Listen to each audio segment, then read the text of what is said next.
I'm Viola Bradford, Viola B. Bradford. I was born in Mississippi, but I was raised in Montgomery, Alabama, and that's where I grew up. I think my experience in Lowndes County by working with the Southern Courier changed the direction of my whole life and established even what I'm doing today.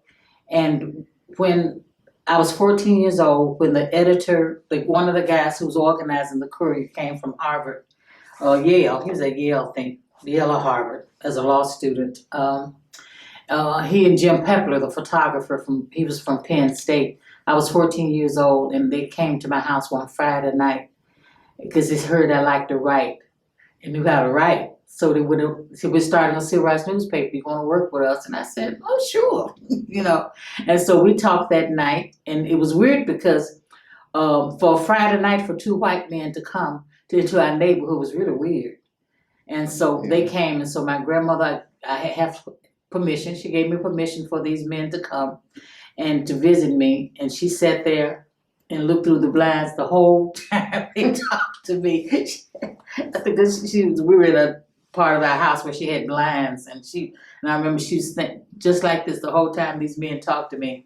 And as a result of that, we ended up to organize the newspaper. Our first session was here at Tuskegee. And Ralph McGill, who was over the Atlanta Constitution, came and gave us pointers on journalism. And I remember I was the youngest person in the room because I was still ninth grade. Wow. I was ninth grade.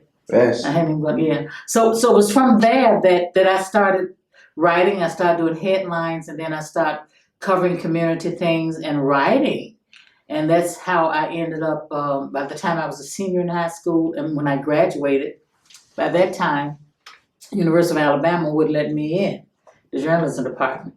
So I stayed out that semester. Alabama State wouldn't let me in. The admissions officer there would let me in because said the deadline had been the day before. And his comment to me actually was, you all apply for those big white schools, you don't get in. And then you want to come to Alabama State. No, so he wouldn't let me in Alabama State. University of Alabama told me to go to a trade school for 2 years. And all of that was kind of devastating. So I ended up working full time with the Southern Courier. And by that time, that was the fall of 1966. And Michael Lottman, the editor, told me to, he said, well, the guy who was going to, and the girl who were the staff people for the Courier in Troy, Alabama, relieving, and would I become the bureau chief I just turned 18, the bureau chief for Troy, and I covered 10 counties. And I ended up going down there. They taught me how to drive. Mike taught me how to drive a car. And so I ended up going down there. Hotels weren't integrated that much then, so I had to live at a funeral home. I stayed at a friendly funeral home. Old lady named Miss Grubbs let me stay there because she was independent, once again, no white folks. So she let me stay there. In Troy? In Troy, Alabama. Wow. And so I ended up staying there. I used to go right behind the coffin, the hearse, to get to the room where I lived. And I ain't scared of nothing, so I was able to just go and live there from September to the time I left to go to University of Arizona to school that January. But it was during this time that I got assigned to do Lowndes County. And so I would go there, and my assignment was, first of all, to cover Stokely Carmichael, who was getting out of jail that day. He had been in jail in Selma, Alabama for lunging at the mayor, whatever that meant. But he didn't lunge. I think he went like that or something. We charged him with assault. So I went there, and they ended up covering me. See, he was getting out of jail, so I ended up covering his trial, and that's how I got to meet Stokely in Selma. And at the time, they were organizing politically with Dallas County and Lowndes County.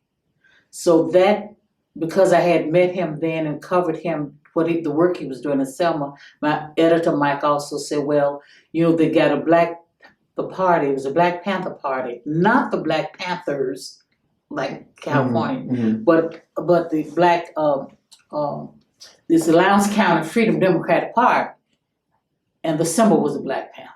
That's what it was. And my first assignment actually, first assignment, actually, the second was doing him getting out of jail. The next one was to cover the political candidates. And that was the first time they'd had black people running for office. Now, we're talking about a county that's over 90-some% black.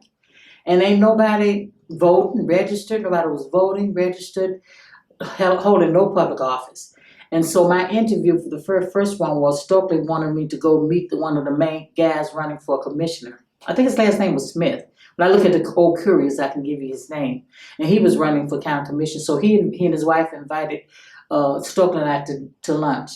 She had picked all this fresh stuff.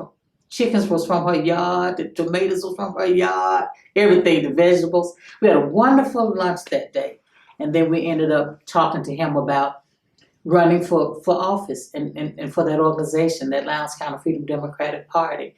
So we went to interview the people who were running for those offices, and that was in November of '66, and the election was that year. So I ended up going back covering the election as well. And it was during that time that it's too much to tell in 20 minutes, but it was a lot going on. We would go, and a crew from New York came down, a film crew from New York. So the three of us, I was representing the Courier, and two guys from New York, a sound guy and another reporter. We followed Stokely all that morning during the day of election from 5 o'clock that morning. We ended up picking up, the first tank guy we picked up was a blind man, 85 years old, whose parents were slaves. He had never voted, never registered to vote in his life. This was his first time voting. We got to his house, we got up at 5 o'clock. And we got to his house like the polls were opening like at 7 or 6. We got to his house and the old man was sitting on the porch waiting for us, because he was so excited about it. And we took him to the polls. And we just followed the crew. For the Courier, I was with the Courier and the TV crew from New York. We just followed Stokely all that day from poll to poll on what was going on, from poll to poll. And so I remember this man, the blind man, was the first one we picked up. Then we ended up going to other polls and picking people up and following him as he was encouraging people to get out to vote. And it looks like the black candidates were almost winning until it started to be about like around nightfall. But before nightfall, when it became dusk, we'd gone to rallies as well. And we found out the Klan we changed cars, and we found out the Klan was following Stokely, and the car we had gotten out of had been riddled with bullets. That's another story.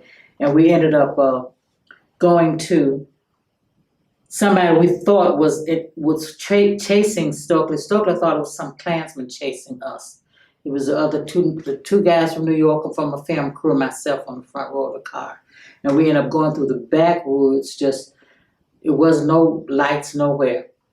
And driving from this car that was following us, and we thought it was the Klan. Mm-hmm. But he said, I remember Stokely saying, I'm tired of running from these, and I'm going to say what he's called them.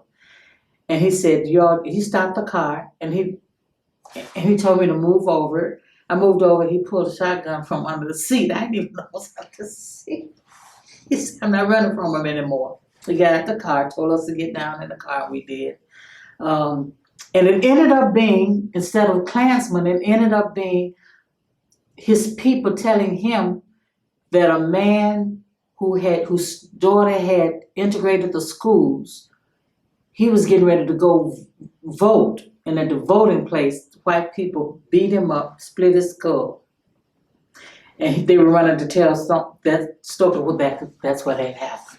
So they ended up, we ended up dealing with that, and they ended up dealing with that in a strange way that I couldn't get a witness to, but I called Jim Pepler to come, because that was the time we had gone. But before we got back before that happened,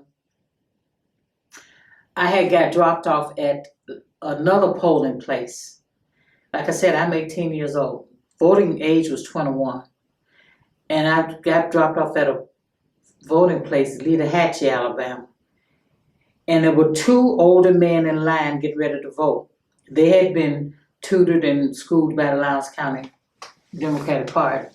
And so they were in line to vote. They looked to be in their late 70s and maybe in their 70s. And there was only two of them left in line. And I was standing there because by the time the federal government had sent poll watchers down.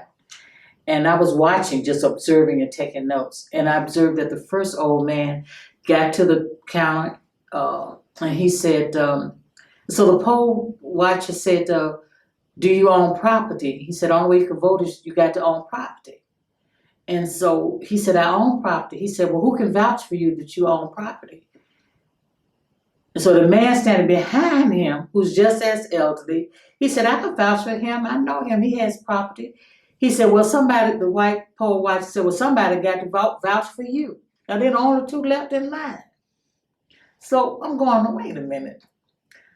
Since I kind of act like I was intelligent and can sound like I was, I probably sound like I was older than 18. So you know what I told them? I said, I know both of these gentlemen. I can vouch for both of them.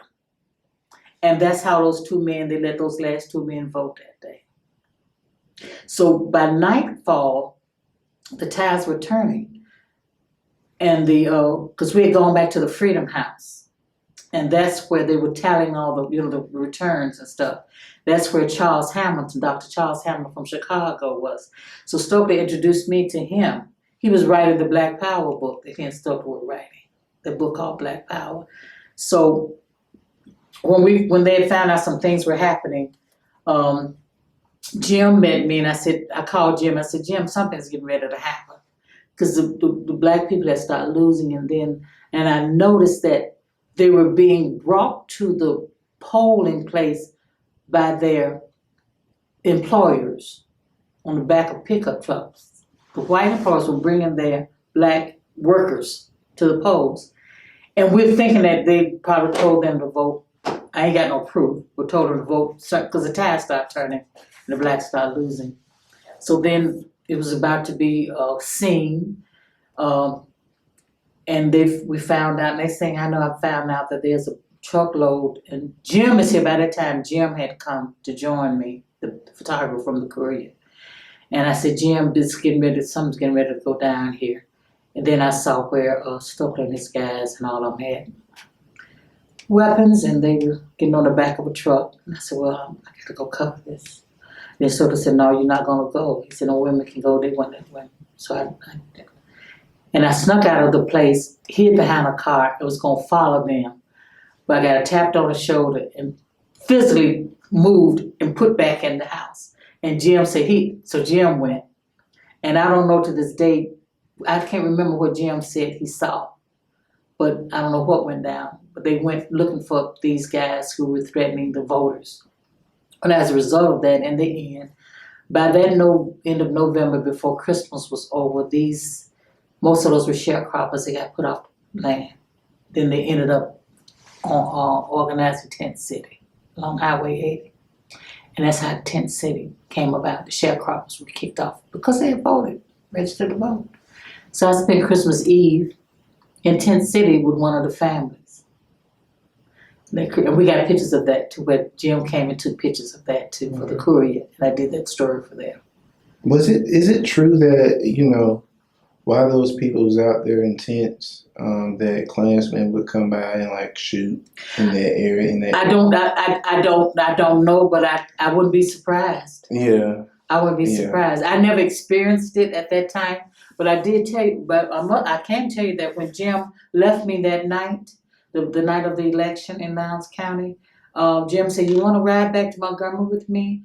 And I said, "You know what, Jim? I don't think that's going to be a good idea for us to ride back together. Jim is white, for us to ride back together." He was a blue Volkswagen. And I'm glad I did, because that night, Jim told me that a couple of days later that the Klansmen got after him and ran him off the road.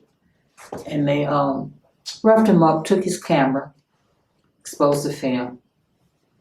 And if I had been in the car with him, it probably would have been a different story. What was the Southern Courier newspaper and its mission? Well, the Southern Courier came about with some students from Harvard, the editors of the Harvard Crimson, the paper there.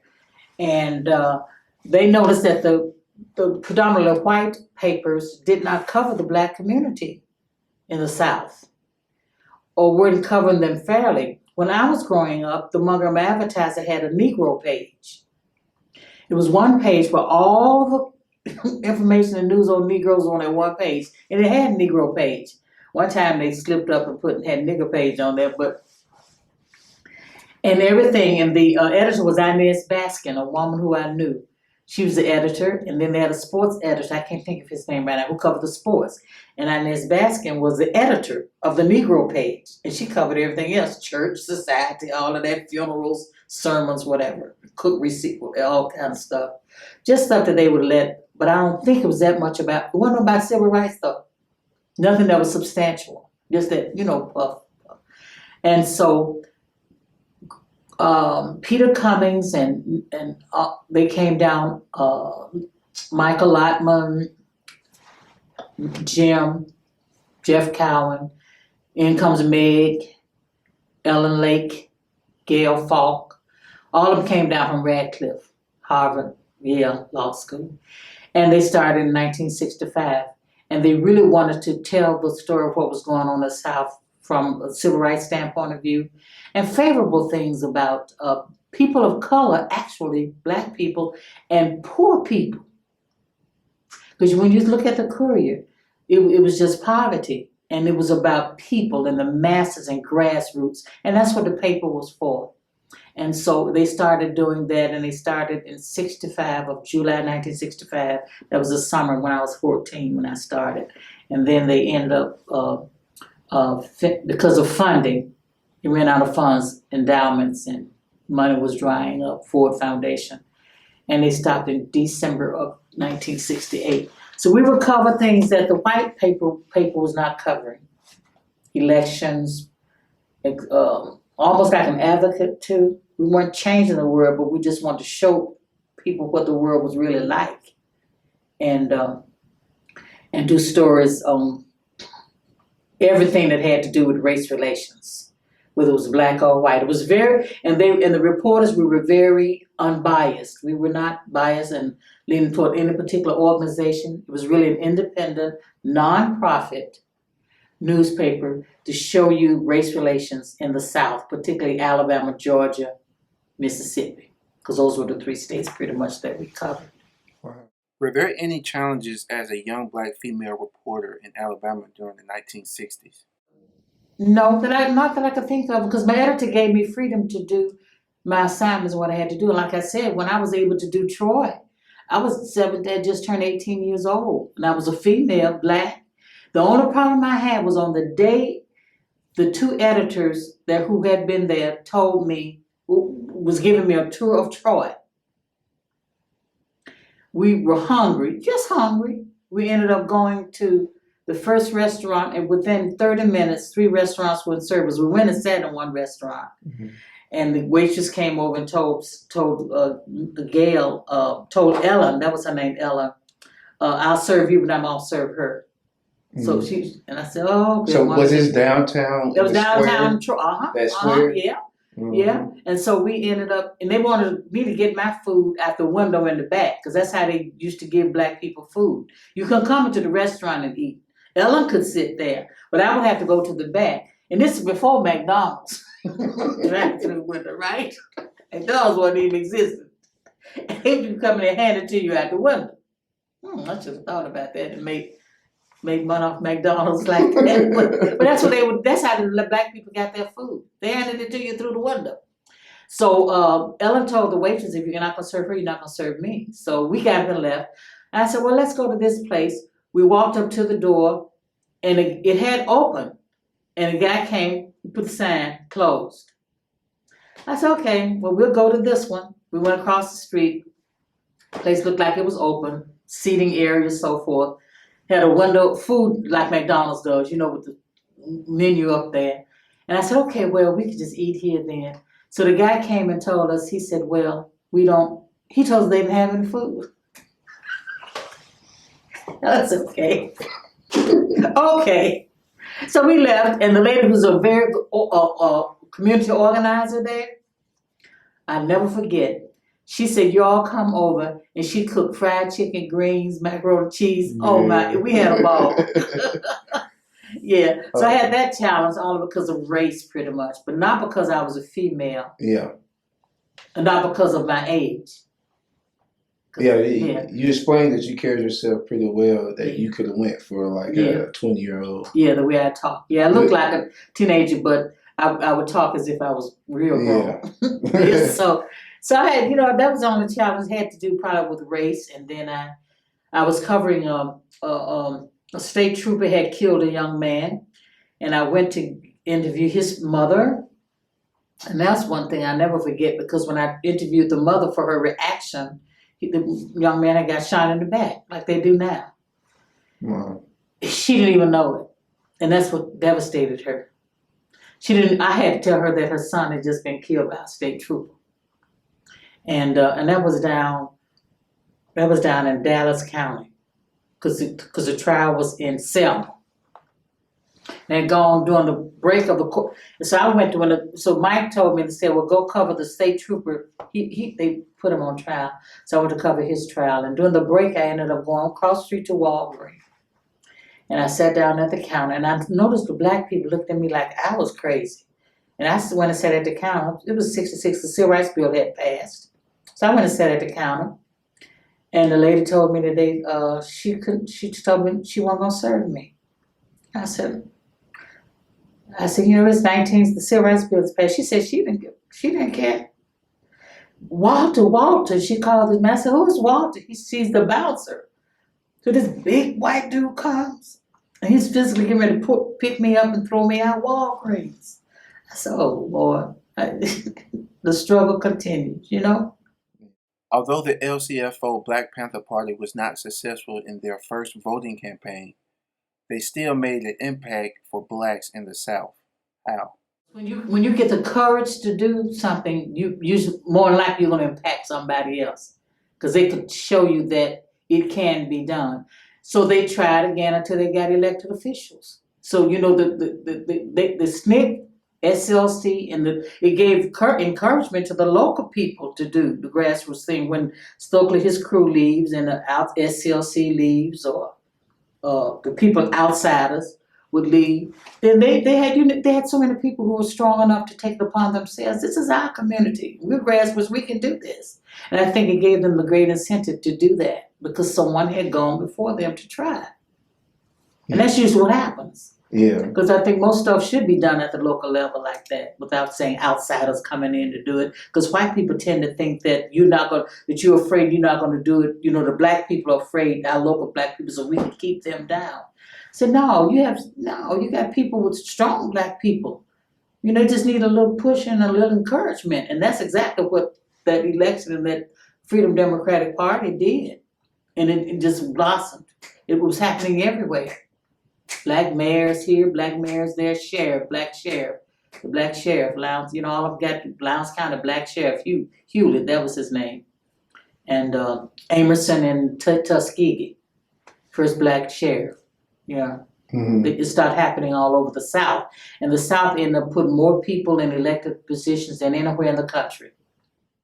What are some things that need to take place in order to ensure a brighter future for Lowndes County? Well, besides economic development, because poverty is an issue, and I'm glad that the Moral Majority Group and Gore's daughter and another wonderful friend of mine who finished Howard with me, Erica Williams from Flint, Michigan, they have resurrected the Poor People's Campaign. And they did that at the 50th anniversary of the bridge crossing in Selma. And they had me to come down and open up some sessions for them, doing freedom songs, because I'm usually a freedom singer at the mass meetings. And so I ended up doing that. And so they had hearings on poverty. So the development, it gives encouragement to people to challenge the economic structure and become entrepreneurs, and to break the walls down, not only in economic development, but also in education, which is a great issue. I mean, I'm not going to even get into education, because that's all over the country about the problems with schools, and it's still unequal. Mm-hmm. With the vouchers now coming about, and vouchers and private schools of white people who can't afford to send their kids to school and don't want them to go with black kids in the public school. So So you got to get that separation because they got all of those, even in DC, they got all of those springing up of charter schools and private schools, that's too. And not so much because of the delinquency and the violence that you find in the public school system, race has something to do with it too. Mm-hmm. And then of course the economics of it all. But my focus for the last 5 years, since 2015, has been prison reform and mass incarceration. That's my focus right now. That's what I do, and I'm trying to do it all everywhere I am. My dissertation is in social justice and ethics with a concentration in families, dealing with families of the mass incarcerated, going through the church to do it. Because the church, which is a whole nother issue too, the black church, put a pin in that. Because there's some things that we could be doing as religious leaders and faith communities that we just don't do or don't want to do. So what we do with this organization I work with called Healing Communities, and we just go to, and I go to churches and pastors, and with the pastor's permission, we identify people in their congregation who have persons who are incarcerated.